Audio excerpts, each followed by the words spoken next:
This segment is brought to you by Express Employment, your locally owned and operated staffing company, respecting people, impacting business. This program is brought to you by the Payroll Department, offering you and your business accurate, professional, and personal payroll services.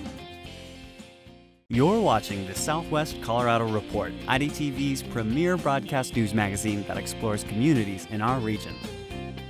This episode spotlights Silverton, Colorado, a little town with big ambitions in the heart of the San Juan Mountains. This program has been brought to you by Meisel Excavation. Also brought to you by the Bent Elbow Hotel and Restaurant. You're watching the debut edition of the Southwest Colorado Report. I'm Jordan Alexander. And I'm Monica Grushkin. We're coming to you from the Silverton School Library in Silverton, Colorado. Thanks for joining us. As you drive north along the San Juan Skyway, you come around a bend at the base of the Moles Pass, and a giant caldera surrounded by 12 and 13,000 foot peaks opens before you. You can tell even from a distance that an unusual town lies ahead. Spires and clock towers compete with the mountains for attention, train tracks emerge from a river canyon below, and you've reached Silverton, Colorado, one of the few historic Colorado towns that has retained its original character as a Victorian mining community. Silverton was founded in 1874, nearly 15 years after the first miners entered the San Juan Mountains in search of gold. Silverton was at the center of dozens of mining camps and other small mining towns like Animas Forks, Eureka, and Howardsville. It soon attracted the attention of the Denver and Rio Grande Western Railroad, and the first narrow-gauge train rolled into town in 1882. By 1883, Silverton boasted a population of 2,000 hearty souls, 400 buildings, 2 banks, 29 saloons, several hotels, and a notorious red light district called Blair Street. The gambling dens and bordellos are gone now, so are the prostitutes and their clients, but Blair Street still stands, and it's about to get a new lease on life with a donation of $50,000 that local history buffs hope to parlay into hundreds of thousands of dollars of historic preservation grants.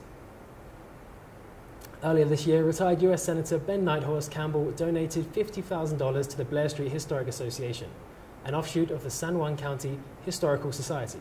According to Association President Mike Gilliak, Campbell has been a longtime friend of Silverton and a fan of the Blair Street story. He gave the association the donation with the caveat that it be used to generate additional grants and donations. Gilliak and Historical Society President Beveridge say it's well worth preserving Blair Street and its notorious reputation. Its history epitomizes the rough and tumble reputation of mining towns and the hypocritical dichotomy it represents when compared with the more genteel side of town. We have it fairly well concentrated in perhaps a 3 or 4 block area. And this makes things a little more unusual. This is a concentration of how do I say it, debauchery. So in the old days, I mean the bars, you know, the gambling, the ladies of the evening, they were all here, basically on one street. And the cultures of the streets, as Bev said, was totally different. That was Goody Two Shoes, 1 block away, and this is where if you had to be really careful. You did not really want to be seen here. Doesn't mean you didn't come over here, but don't get caught here. Rich says the Historical Society will preserve the feel of the late 19th and early 20th century red light district. It's working with the city to come up with a budget to begin applying for grants. One of the things that we would really like to do is to replace the sidewalks on Blair Street. We would like to put historic street lighting here on Blair Street. And we would also like to make Columbine Park into a nicer area for our tourists to visit. We would like to work on the old town hall, which is that building right there, with the green and the white. Blair Street isn't perfect.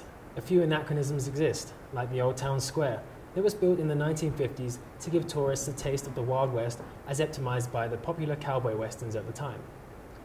Movies like Night Passage, The Maverick Queen, Around the World in 80 Days, The Naked Spur, and others were shot on location in Silverton. And the Old Town Square is a monument to that era. Gilliak says the association hopes to start improvements to the district as early as this summer.